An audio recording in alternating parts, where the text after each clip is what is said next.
네, 올해 세계 경제도 힘들어질 것이다. 전 세계 3분의 1이 불황에 빠질 것이다. 라는 전망 IMF를 통해서도 나오고 있는데요. 그래서 오늘 한판승부 새해 첫 인터뷰는요. 부동산 전문가를 만나보겠습니다. 부동산 트렌드 2023의 저자인 김경민 서울대학교 환경대학원 교수를 모셨습니다. 어서 오십시오, 교수님. 안녕하세요.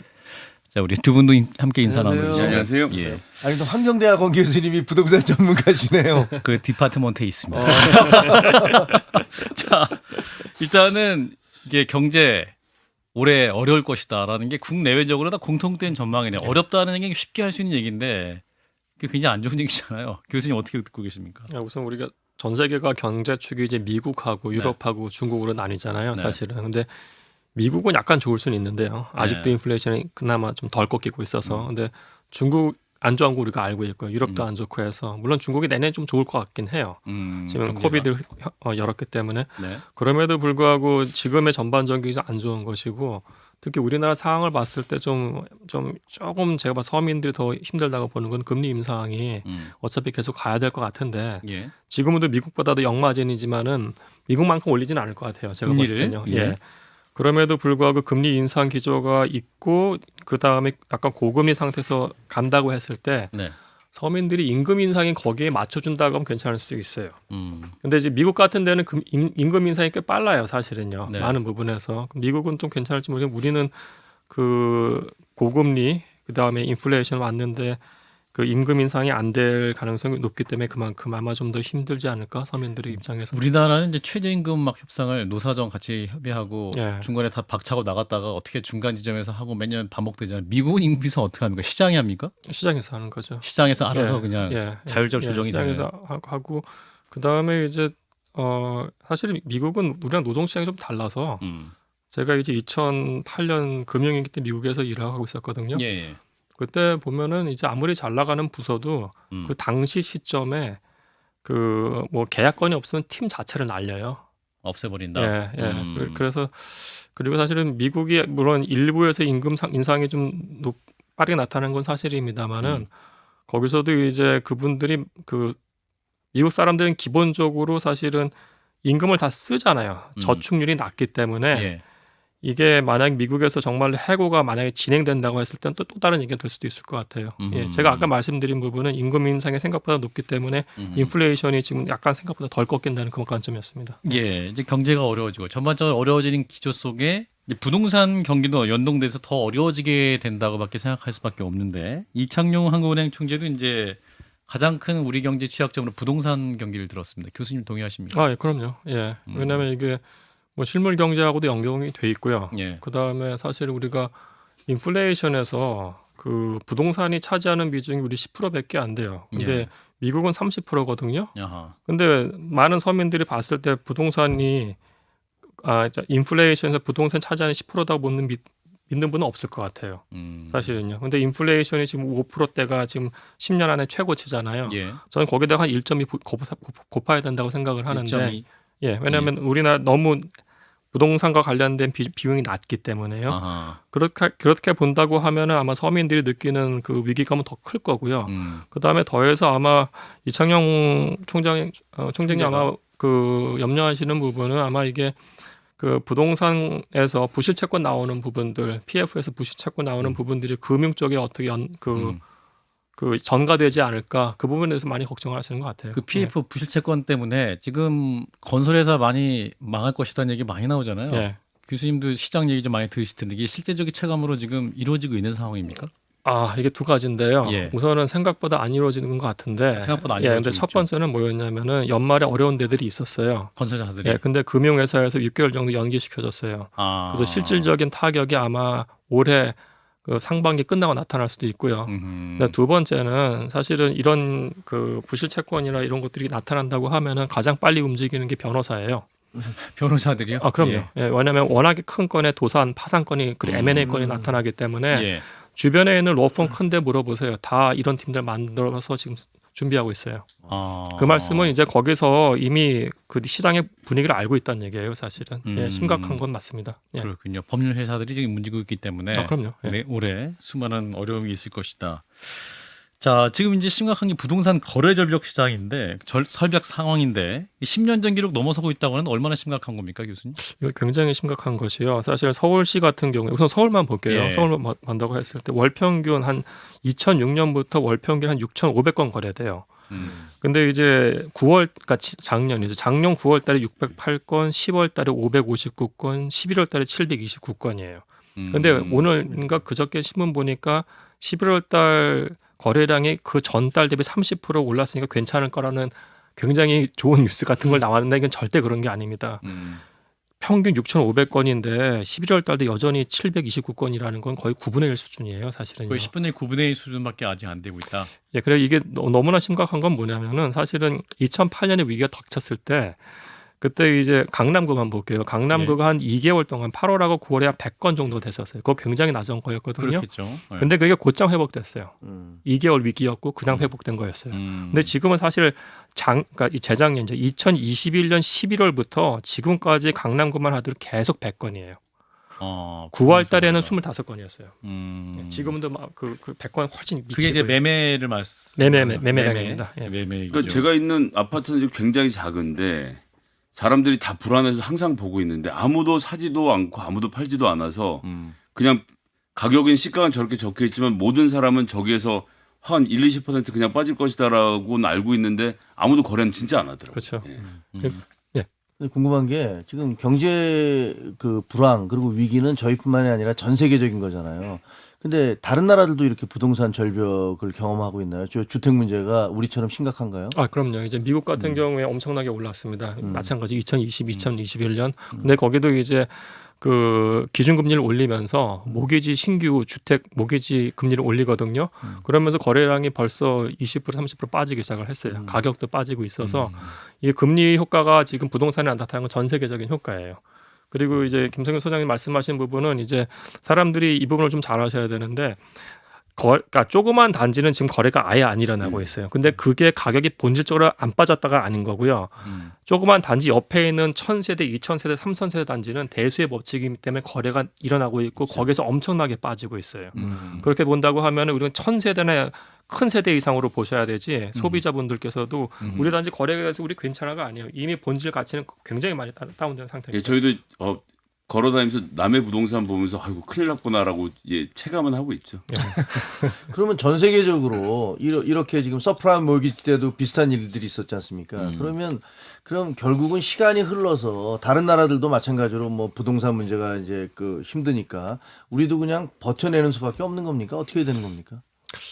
지금 이제 투자는 개인의 책임이기 때문에 이제 뭐 버텨야 되는 건 맞습니다만은 사실은 뭐 예를 들어서 영끌 같은 경우에는 제가 봤을 때는 이제 이분들이 이제 젊은 사람들이 그렇죠. 예, 이제 물론 본인의 책임인 건 맞아요. 근데 이제 그 자기가 투자한 거에 대해서 약간 좀 당시의 시장 분위기라든지 아니면 저는 정부 책임이 약간 있다고 보거든요. 예. 임대차 3법 이후에 뭐 엄청 폭등했지 않습니까? 근데 하여튼 그래서 이 사람들이 자기의 책임을 지우고 이 사람들의 그 어떤 그 대출 같은 것들을 전환시켜주는 부분에 대해서는 지속적으로 좀 대책이 좀 나왔으면 좋겠습니다. 예.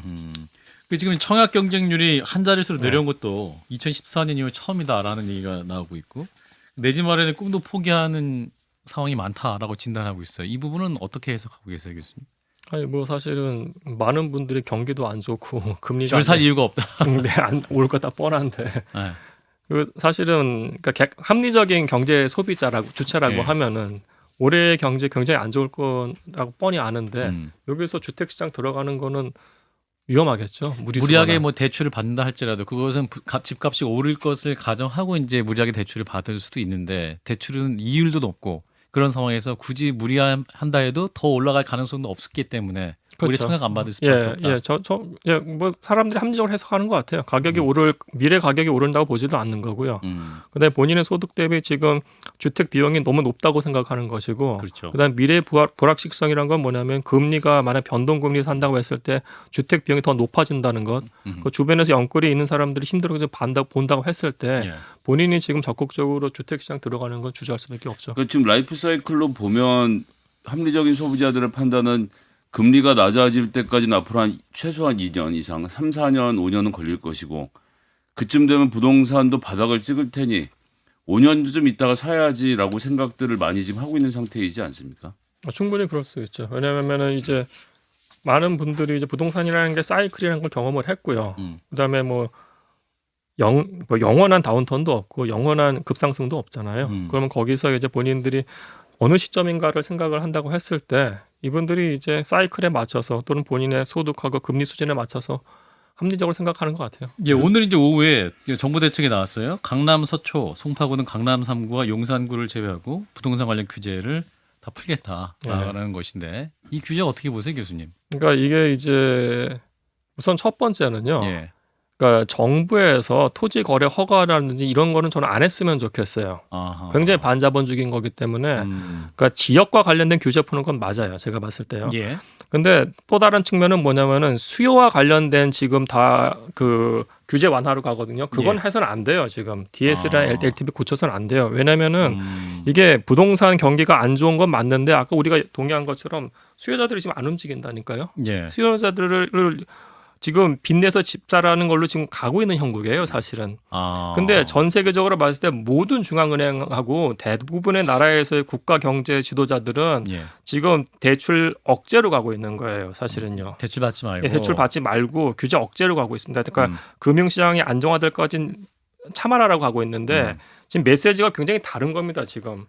그러니까 한은에서도 계속 말씀하시는 것이 계속 경제 어렵다 참아라라고 말씀하고 그렇죠. 있는데 네. 국토부에서 이제 우리 규제 풀 테니까 당신도 한번 해볼래 이거예요 지금. 그렇죠. 그러면 국가에서 메시지가 다르다는 건 굉장히 심각한 겁니다. 이렇게 가서는 안 돼요. 예, 그러니까 규제 완화하는 부분들은 이제 그 수요와 관련된 것들이 아니고 말도 안 되는 반자본주의적인 규제들, 토지거래허 이건 말도 안 되는 거잖아요. 그런 건 없애야죠. 없애야 예. 되는 게 맞고요.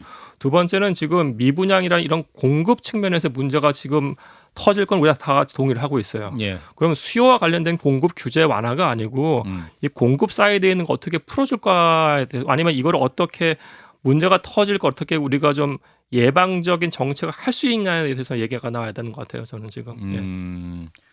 왜 그랬을까요? 지금 그러면 이 정부 이제 국토부와 어떤 금융당국과 좀 서로 생각하는 게 좀 다른 겁니까 지금? 그거 잘 모르겠어요. 제가 그 부분들이 아니니까. 근데 이제 이게 지금 이 정책을 내놓은 걸 보면 의도를 보면 금리 인상이나 경기 침체 여파 때문에 주택 거래량이 급감하기 때문에 양도세를 좀 낮춰주는 효과로 해서 거래를 좀 늘리겠다는 의도 아닙니까? 저도 그것도 웃긴 게요, 사실. 예. 아니 이건 그러니까 정권의 진보냐 보수냐를 넘어서 이게 대한민국 정부는 하나잖아요. 그렇죠. 예. 그러면은 이런 부동산과 관련된 세금이라든지 아니면 LT, DT하는 그거는 절대로 바꿔서는 안 돼요. 정권이 바뀐다 해도. 예, 그러니까 종부세가 지금 계산이 어려운 건 맞아요. 예. 그건 한두 번이라도 해봐야 되는 게 전 맞다고 보고요. 대신에 지금 같은 경우 여야가 합쳐가지고 우리가 이런 파이낸스 프로그램 만들어서 LTV, DTI 이렇게 해서 고정으로 갈 게가 맞는 거고요. 이거는 부동산이 급등하거나 급락하거나 그냥 가야 되는 겁니다. 그 세금 같은 경우도 지금 규제 혁신해서 지금 계산하기도 어려우니까 깔끔하게 가자는 게 맞는 것이지 급등한다고 했을 때 몇 개 좀 풀어주고 급락하니까 뭐 풀어주고 그럼 사람들이 어떻게 생각하냐면은 예. 저거는 분명히 바꾼다는 거예요. 정부 정책을 안 믿어요. 그다음부터는. 지금의 위너는 그냥 갖고 있는 사람이 위너가 될 겁니다. 그러면. 다른 나라에 비해서 저희들이 그런 그 법안 바꾸는 게 더 빠릅니까? 아니면 더 잦습니까? 굉장히 잦다고 봐야죠. 미국에서는 이거 갖고 안 바꾸거든요. LTV 80%는 그냥 80%로 가는 거고요. 미국에서는 주마다 이제 재산세나 이런 게 좀 다른데 주택 시장 올랐다고 재산세를 올리거나 낮추거나 그러진 않잖아요, 사실은. 사실 뭐 20년, 30년 두고 대출 받고 집 사는 거니까 그게 뭐 4, 5년마다 바뀌면 이제 불확실성이 커지니까 시장이 변동될 수밖에 없고 교수님 말씀하지만 안정적으로 가야 한다는 말씀인 것 같아요. 그렇죠. 예. 그건 다른 측면에서 바라보자면 경제를 경제 논리에서가 아니라 경제를 정치 논리라든가 감정이라든가 뭐 이런 것들을 따라서 접근하려고 하기 때문에 그리고 그렇게 생각하시는 분들이 권력을 갖고 있고 그런 분들이 입법을 할 수 있기 때문에 그런 일들이 생겨나는 거 아닙니까? 예, 그렇게 볼 수도 있고요. 또 다른 거는 사실은 이제 그러니까 주택 가격 잡는 걸 목적으로 해서는 저는 안 된다고 생각을 해요. 예, 이거는 이제 정부 정책의 목적이라는 거는 중산층과 서민이 적정한 비용을 내고 장기간 거주할 수 있는 여건을 마련하는 것인데 그게 장기간 본인이 집을 살 수도 있어야 되는 거고요. 임차해서 살아도 되는 겁니다. 그러니까 예를 들어서 LTV 디테일 낮춘다고 했을 때 급등기에 낮춰버리면은 피해는 서민들이 보는 거예요. 서민은 파이낸스 어떻게 갖고 와요? 부자들은 그때 사요. 그렇죠. 예. 이 돈을 빌릴 필요가 없으니까 그렇죠. 현금이 예. 많으니까. 그러니까 이게 결코 서민한테 선호적인 정책이 아닌 거예요. 그러니까 이건 진영의 문제가 아닌 겁니다, 사실은. 예, 이건 한 번에 갔으면 쭉 가야 돼요. 중산층과 서민들은 집 살려고 얼마나 많은 생각을 했겠어요. 몇 년치를 생각하는데 갑자기 그렇죠. LTV 디테일 강화시킵니다 하면 뭐예요, 그 사람들은. 예. 이제 원희룡 장관이 신년 인터뷰에서 거래 절벽과 미분양 해소를 위한 국가가 방안을 국가 다 마련해놨다 이렇게 발표를 하지 않았습니까? 근데 교수님께서는 이제 어떤 공급을 해결해 토지를 확보하는 게 우선이다 이런 말씀하셨는데 예. 정부의 이런 대책 정책 방향 어떻게 보세요? 우선 오늘 말씀하신 거 제가 안 나왔으니까 잘 모르겠고요. 아 그럴까요? 예. 그래서 저는 이제 약간 좀 염려스러운 부분은 뭐냐면은 지금 우리가 작년부터 PF 사태가 터졌잖아요. 네. 그럼 지금 뭐 둔촌주공 같은 경우에도 중간에 지금 리파이낸싱, 그러니까 중도 대출을 이렇게 바꾸는 때 원래 4% 예상했는데 지금 12%가 됐어요. 둔촌주공 같은 데가요. 네. 작년 연말에.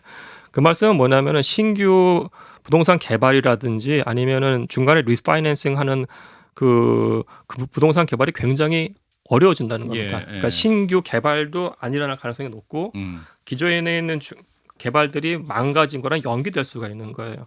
그러면 올해 안 좋은 거 거의 대부분이 인정하잖아요. 예. 그죠? 내년도 안 좋을 수가 있어요. 그럼 주택이 보통 한 3년 걸리거든요. 개발하는데 3, 4, 5 하면 2026년, 2027년에 공급이 굉장히 부족할 수가 있습니다. 서울에. 그렇다고 지금 너희들 막 우리가 그건 힘들거든요. 그러니까 결국은 제가 봤을 땐 제가 틀릴 수도 있습니다만은 정부와 서울시에서 요지의 땅들 그때 위기가 터졌을 때 산화해야 된다. 산화해야 돼요. 산화서 미리 다 만들어 놓고 움찔하면 우리가 시그널 딱 줘야 됩니다. 사실은요. 지금 그거 안 하면 지금 제가 봤을 땐 큰일 나요. 그 교수님께서 이제 그 집값 하락세에 대한 전망도 해주셨습니다. 2025년 그러니까 내후년까지 이어질 것이다 예측하셨어요. 그럼 그 기간이 굉장히 긴데요. 아, 예, 그러니까 제가 봤을 때 예. 이게 지금 매매하고 전세랑 좀 같이 보면은 예. 이게 그 내년에 그 중공 물량이 꽤 나와요. 공급이 예. 꽤 나와서 뭐 예를 들어서 강남권 같은 경우에 어디죠? 뭐 원베일리 하고 어디 더하면 강남권에 반포에 9,000채 나오고요. 예.